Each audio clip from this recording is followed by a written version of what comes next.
हो गया था एक बार। ऐसा मत करना कि खोस खोस के भर के ले जाना। बताया कितना है? इन 2 उंगलियों के बीच में जितनी मिट्टी आ जाए सिर्फ इतनी, और फिर किसी में भी मिला दोगे वो अमोघ औषधि बनकर तैयार। लेकिन उसका करना क्या है? उसे निजी इस्तेमाल में नहीं लेना है। गुरु महाराज हमेशा परमार्थ के लिए ही चले।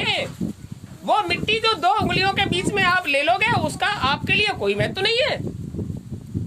आप सोच रहे होगे भर ले जाएंगे घर में काम हो जाएगा, वो परमार्थ के लिए है। आप उसको अपनी हथेली पर रखिए, कागज में रखिए, पुड़िया बांधिए, अपने कपड़े के गांठ में बांध लीजिए। आप जिस पर दयाल हो जाओगे उस पर वो काम करेगी, और तुम पर कोई काम करने वाली। ये परमार्थी रास्ता है, स्वार्थी थोड़ा ही है कि बांध कर ले जाओ अपना काम कर लेंगे, कि हम भैंस को लगा दें कि जानवर को लगा दें। अरे वो परमार्थी रास्ता है भाई। गुनाहों की माफी के लिए वो दिया गया है, और गुनाहों की माफी के लिए आप उस मिट्टी में से थोड़ा सा निकाल कर जिसके मस्तक पर लगाओगे, हाथ जोड़कर कहोगे माफ कर दीजिए, मालिक उसे माफ कर देगा। और इसके लिए थोड़ा ही है कि उसको भर ले जाओ। ये स्वार्थ का रास्ता नहीं, परमार्थ का रास्ता है। उस मिट्टी को हाथ पर रखोगे और जिसके मस्तक पर रखोगे, समझ लीजिए वो तुम्हारे गुनाहों को माफ कर दे। मलावन में पंडित रामशंकर जी थे। पंडित रामशंकर जी थे, सुबह को जब पूजा कर लेते थे तो एक बतासा हाथ पर रखते थे और पूरे दिन बांटते थे। एक बतासा पूरे दिन बांटते थे। ऐसे बतासे पर उंगली रगड़ी और तुम्हारी हथेली पर रगड़ दी, कह दिया चाट लो। प्रसाद तो प्रसाद है। वहां तो 2 उंगलियों में जितनी मिट्टी आ जाए। वास्तविकता यह है कि आप कहते हो हमारी तबीयत खराब हो गई, तो डॉक्टर तुम्हें छोटी सी गोली दे देता है और तुम्हें लाभ हो जाता है। अब खाते हो मंदिर बनाकर, उधेड़ते हो, सारा खा लिया, और गोली कितनी खाई? छोटी सी, और क्या हो गया? आराम। तो आप बताइए, छोटी सी गोली तुमको आराम कर जाती है, तो गुरु महाराज की दया का एक कण भी जिसको आप रख दोगे, उसको अंतर से तुम्हें तुम्हारे गुनाहों के लिए माफ करना, वो सिर्फ यहीं तक सीमित है। ये बाहर का सौदा नहीं है। जो मालिक के दरबार में आ जाएगा उस पर मालिक की दया उतरेगी, और जो दरबार में नहीं आएगा तो हम तो बहुत प्रार्थना करते हैं, रोते गिड़गिड़ाते हैं। आप लोग हो जब सामने होते हो तो देखो कितनी देर तक प्रार्थना करते हैं, हुजूर जो भी जीव आपके दरबार में आ गया है उन सब पर दया करना, उनकी हाजिरी भरो, इनको देखो। जब ये जीव उधर चलकर आए तो किसी भी मंडल में जाएं, ये कहें देखो हम वहां दरबार में गए थे, देखो हम वहां गए थे, आप लोगों की पहुंच के बाहर हो गए हम, तो वो जाने देगा। इन सबकी हाजिरी भर लो, इन पर अपनी दया की धार उतार दो, तो मालिक की दया उतरती है। और जब दया उतरती है तो उसका एक खासा अनुभव होता है कि जब उनकी दया उतरती है, जब तक उनकी दया उतरती रहती है तब तक तुम्हारे मन में संसार आता ही। अभी आप लोग जितनी देर से बैठे हो, संसार की कोई चिंता? ये गुरु महाराज की दया। कहाँ चला गया संसार? सबको तो छोड़कर आए हो, और जाते ही वो तुम्हें फिर लिपट जाएगा। तो मालिक की ये दया उतरी, और जो वास्तविक लाभ है उतना जितनी देर आपको मिल गया। अरे किसी माई के लाल की हिम्मत नहीं सचखंड तक जो यहाँ के आए हुए जीव को कहीं रोका टोकी कर सके, ये छोटी मोटी बात नहीं है। अरे ये भूत प्रेत देवी देवता तो बात कुछ भी नहीं है, यहाँ सेवा करते हैं या झाड़ू लगाते हैं मालिक के दरबार में। सचखंड तक किसी में इतनी हिम्मत नहीं कि जब तुम उधर जाओ तो तुम्हें कोई रोके, क्योंकि जब तुमने दरबार में हाजिरी भरी है तो जैसे ही आप उधर निकलोगे तो सबसे पहले गुरु महाराज आकर तुम्हारा हाथ, और जिसके हाथ में तुम्हारा हाथ होगा, और गुरु के हाथ में जब तुम्हारा हाथ होगा, किसी की माई के लाल की हिम्मत है कि बाप के आगे कुछ भी कह पाए? अलख अनामी धाम से उतरे जनहित हेतु, बंदों जय गुरुदेव पद जो बारिद भवशेष। वो अनामी धाम से उतर कर आए हैं, उससे ऊपर कोई धाम आज तक बना ही नहीं है। और उनकी दया, उनके दरबार में बैठकर उनके लिए जो समय तुमने दे दिया उसकी कोई कीमत आंक सकता है? नहीं आंक सकती। तो आज बहुत बड़ी बात है कि गुरु महाराज ने आपको होली उत्सव मनाने का अवसर दिया। आप लोग, इतना ही काफी है, एक दूसरे के आगे हाथ जोड़कर गुनाहों की माफी मांग लेना। वो सारा कुछ गुरु महाराज के दरबार का खेल है, ये तमाशा है। जो उनके आगे नतमस्तक हो गया और वही सबके आगे है, तो वो सिर्फ ये कहते हैं कि सब में हमें पहचानो। सिया राम मैं सब जग जानी, करो प्रणाम जोर जुग। ये जोर जुग पानी क्या होता है? सिया राम मैं सब जग जानी, ये सिया राम कौन है? सिया राम कौन है? आपके यहाँ कोई है सिया राम? अरे यार भाई प्रेमियों, ये सिया राम आप ही तो हो। ये सिया आपका जीवात्मा और राम आपका मन। ये संसार में रम गया है, और जब तक ये जीवात्मा अंतःकरण के साथ गुरु को समर्पित नहीं होती, संसार में तो इस सत्ता का आपको ज्ञान भान होता ही नहीं कि मालिक की सत्ता क्या है। करो प्रणाम जोर जुगपानी। ये जुगपानी का मतलब है कि जितनी युक्तियों से आप जो कुछ कर सकते हो, आप पानी को कटोरी में डालो तो कटोरी की शकल, थाली में डालो तो थाली की शकल, लोटे में डालो लोटे की शकल, गिलास में डालो गिलास की शकल। मतलब संसार में जो जैसा चाहे वैसा बर्ताव करोगे तो तुम संसार के प्रिय बने रहोगे, और आप नखरे दिखाओगे तो किसी के भी प्रिय रहने वाले। अपने स्वभाव को संसार के अनुरूप बनाए रखो, लेकिन चाल में डगमग और मतलब में जो जैसा कहे हाँ हाँ। लेकिन लक्ष्य हमें कैसे मिलेगा? हमें उस तरह से। एक बार गुरु महाराज ने ये कहा था कि झूठ बोलने में कोई बुराई नहीं है, लेकिन उस झूठ से तुम्हारा भला हो जाए तब तो। कहां झूठ बोल जाते हो? जहां तुम्हारा स्वार्थ होता है। गुरु महाराज ने सिर्फ एक बात के लिए कहा था कि खान पान सुधार लीजिए तुम्हारा काम हो जाएगा, रहनी गहनी सुधार लीजिए तुम्हारा काम हो जाएगा। अब रहनी सुधर जाएगी, हम समाज के संपर्क में नहीं आते, गहनी कैसे सुधर जाएगी?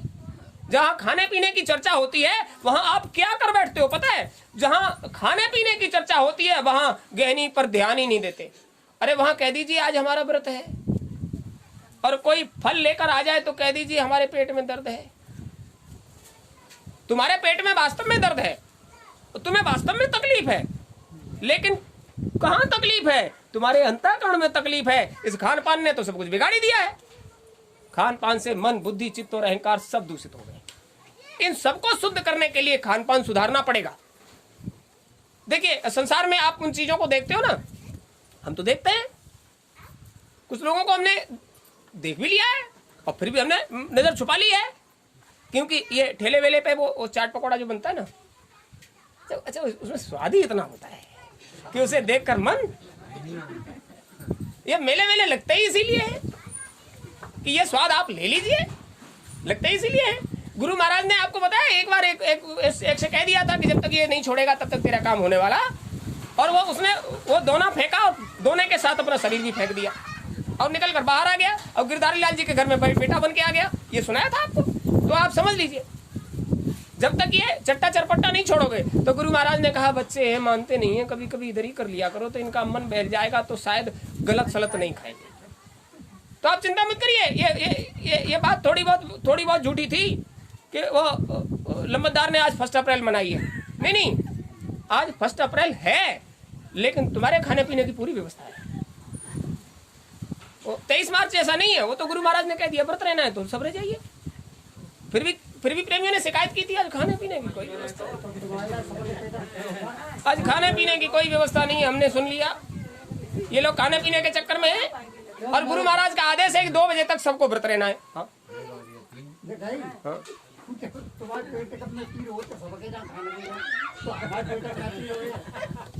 ये बिल्कुल सही बात है। आपके पेट में भी दर्द होना चाहिए सबके यहाँ खाने के लिए,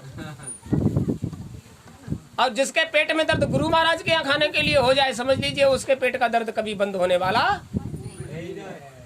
सबके यहाँ जहाँ आप भोजन करते हो न तो सुमिरनी हाथ में जाती, न मालिक का एक पल भी उनको याद आती। गुरु महाराज कहते हैं जिसके हाथ में सुमिरनी नहीं जाती उसके हाथ के पानी पीने का भी धर्म। ये देखिए कितनी बढ़िया बात आई। अगर वहां लड़ुआ हो तो सुमिरनी का कोई दोष नहीं रहता। यही हम कह रहे थे, ये खाने पीने में चालाकी की कोई कमी नहीं है, बस यही आ गया मामला खराब हो जाता है। इसलिए कोशिश ये की गई है कि आपको जीव का भी स्वाद मिले और आपके जीव को भी स्वाद मिले, आपकी जीव को भी स्वाद मिले और आपके जीव को भी, आपके जीव को स्वाद मिला। आपने सत्संग सुना, समझ में आया होली क्या है, वास्तव में होली कहाँ मनाई जाती है, होली का वास्तविक मतलब क्या है, समझ में आया? तो आप अपने विकारों की अंतर में होली खेरापद से जलवाओ, गुरु के आगे बैठो। ये होली आंसुओं से जलाई जाती है, ये होली आंसुओं के धार से जलती है, और आपके यहाँ की होली आग से जलती है। आंसुओं की धार जब इस होली पर गिरती है तो मालिक की दया से होली धू धू करके जलती है और धीरे धीरे खत्म, कर्मों का कर्ज उतर जाता है। और जब तक कर्मों का कर्जा तुम्हारे सर से नहीं उतरता तब तक अंतर में चाल बनने का कोई मतलब ही नहीं। तो आप खूब समझ लीजिए, हुजूर महाराज ने अवसर दिया, आपको मनुष्य का शरीर दिया और यहां तक पहुंचने का अवसर दिया, किसी भी तरह से पहुंचे, यहां तक पहुंचने का अवसर दिया। यहां तक पहुंच ही गए हो तो अपने जीवन की वास्तविकता का अनुभव कर लीजिए। आपको करना क्या है, संसार में जैसे सब जी रहे ऐसे ही जियो, लेकिन जोग जुगति और मंत्र प्रभाव फरे तबे जब करिए दुरा। इतना छुपाकर साधन भजन करना है कि आपके पड़ोस में रहने वाला, आपके बगल में लेटा हुआ भी ये जान न पाए कि तुम साधन भजन कर रहे हो।